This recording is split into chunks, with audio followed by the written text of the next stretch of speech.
ಸಾಮಾಜಿಕ ಮಾಧ್ಯಮಗಳಲ್ಲಿ ರಾಧಿಕಾ ಪಂಡಿತ್ ಮತ್ತು ಯಶ್ಮಗಳ ಹೆಸರಿನ ಬಗ್ಗೆ ಸಾಕಷ್ಟು ಸುದ್ದಿ ಹರಿದಾಡ್ತಾ ಇದೆ. ಮುಖ್ಯವಾಗಿ ಅವರ ನಾಮಧೇಯದ ಬಗ್ಗೆ ನಾನಾ ಹೆಸರುಗಳು ಕೇಳಿ ಬರ್ತಾ ಇವೆ.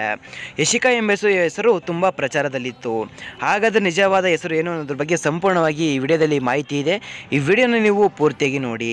ಅದಕ್ಕಿಂತ ಮುಂಚೆ ಈ ವಿಡಿಯೋಗೆ ಒಂದು ಲೈಕ್ ಮಾಡಿ. ಈ ವಿಡಿಯೋ ಕೆಳಗೆ ಕಾಣುವ ರೆಡ್ ಕಲರ್ ಸಬ್ಸ್ಕ್ರೈಬ್ ಬಟನನ್ನು ಈಗಲೇ ಕ್ಲಿಕ್ ಮಾಡಿ. ಈಗಲೇ ಫ್ರೀಯಾಗಿ ಸಬ್ಸ್ಕ್ರೈಬ್ ಆಗಿ. ಹಾಗೆ ಪಕ್ಕದಲ್ಲಿರುವ ಬೆಲ್ಲೈಕನ್ ಕೂಡ ತಪ್ಪದೇ ಕ್ಲಿಕ್ ಮಾಡ್ಕೊಳ್ಳಿ. ನಟಿ ರಾಧಿಕಾ ಪಂಡಿತ್ ತಾಯ್ತನದ ಖುಷಿಯಲ್ಲಿದ್ದಾರೆ. ಯಶಃ ತಮ್ಮ ಮುದ್ದಿನ ಮಗಳ ಜೊತೆಗೆ ಸಮಯ ಸಿಕ್ಕಾಗೆಲ್ಲ ಕಳೀತಿರ್ತಾರೆ. ಈಗಲೇ ತಾಯ್ತನದ ಬಗ್ಗೆ ಹಲವಾರು ಸಂಗತಿಗಳನ್ನು ಹಂಚಿಕೊಂಡಿದ್ದಾರೆ ರಾಧಿಕಾ ಅವರು.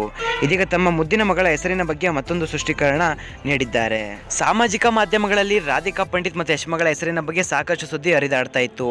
ಮುಖ್ಯವಾಗಿ ಅವರ ನಾಮಧೇಯದ ಬಗ್ಗೆ ನಾನಾ ಹೆಸರುಗಳು ಕೇಳಿ ಬರ್ತಾ ಇತ್ತು. ಈಗ ಇದರ ಬಗ್ಗೆ ರಾಧಿಕಾ ಪಂಡಿತ್ ಸ್ಪಷ್ಟನೆ ನೀಡಿರುವ ರಾಧಿಕಾ ಪಂಡಿತ್, ಮಗುವಿಗೆ ನಾವು ಇನ್ನೂ ಹೆಸರಿಟ್ಟಿಲ್ಲ. 5 ತಿಂಗಳು ತುಂಬಿದ ಬಳಿಕ ನಾಮಕರಣ ಮಾಡುತ್ತೇವೆ. ಇದುವರೆಗೂ ಇನ್ನೂ ಯಾವುದೇ ಹೆಸರನ್ನು ಆಯ್ಕೆ ಮಾಡಿಲ್ಲ ಎಂದಿದ್ದಾರೆ. ಹೌದು ಸ್ನೇಹಿತರೆ, ನಟ ಯಶ್ ಆಸೆಯಂತೆಯೇ ಪತ್ನಿ ರಾಧಿಕಾ ಪಂಡಿತ್ ಹೆಣ್ಣು ಮಗುವಿಗೆ ಜನ್ಮ ನೀಡಿದ್ದಾರೆ. ಕೆಲ ದಿನಗಳ ಹಿಂದೆಯಷ್ಟೇ ತಾನು ಹೆಣ್ಣು ಮಗುವಿನ ನಿರೀಕ್ಷೆಯಲ್ಲಿದ್ದೇನೆ ಎಂದು ಯಶ್ ಅವರು ಬಹಿರಂಗವಾಗಿ ಹೇಳಿಕೊಂಡಿದ್ದರು.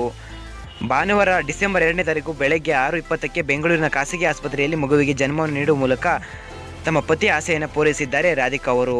ಇನ್ನೊಂದು ಕಡೆ ಯಶ್ KGF ಚಾಪ್ಟರ್ ಚಿತ್ರದಲ್ಲಿ ತೊಡಗಿಕೊಂಡಿದ್ದಾರೆ. ಈಗಾಗಲೇ ಸಿನಿಮಾ ತಂಡ KGF ಪ್ರದೇಶದಲ್ಲಿ ಬೀಡು ಬಿಟ್ಟಿದ್ದು ವಿವಿಧ ರೀತಿಯ ಲೊಕೇಶನ್ ಹುಡುಕಾಟ ಆರಂಭಿಸಿದೆ.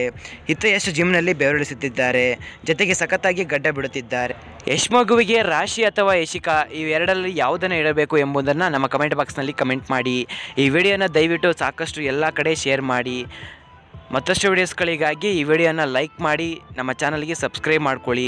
ಸಬ್ಸ್ಕ್ರೈಬ್ ಮಾಡಿದ ನಂತರ ಪಕ್ಕದಲ್ಲಿರುವ ಬೆಲ್ಲೈಕನ್ ಕೂಡ ತಪ್ಪದೇ ಕ್ಲಿಕ್ ಮಾಡಿ. ಮುಂದಿನ ಒಂದು ವಿಡಿಯೋಸ್ಗಳಲ್ಲಿ ಸಿಗೋಣ. ಅಲ್ಲಿವರೆಗೂ ನೋಡ್ತಾ ಇರಿ CTV Karnataka. Thanks for watching.